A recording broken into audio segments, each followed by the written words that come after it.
وصفة سهلة وسريعة، حليب المحلى المكثف. لو عايزين تشوفوا انا عملت ازاي الحليب بالقوام المظبوط ده قوي قوي قوي اللي زي البره بالظبط، يلا بينا نشوف الفيديو الصغير ده.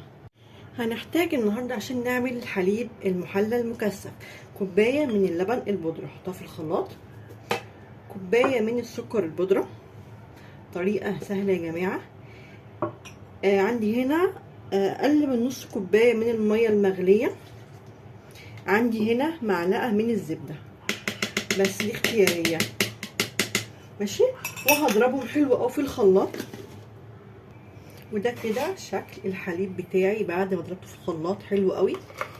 بصوا يا جماعة زي اللي بره بالظبط، ولا تجيبيه غالي ولا اي حاجة. طريقة سهلة جدا جدا جدا وبتدي نتيجة رهيبة. بصوا النتيجة بتاعته، دي النتيجة بتاعته. لو عجبكم بقى الفيديو ما تنسونوش في اللايك والاشتراك في القناة.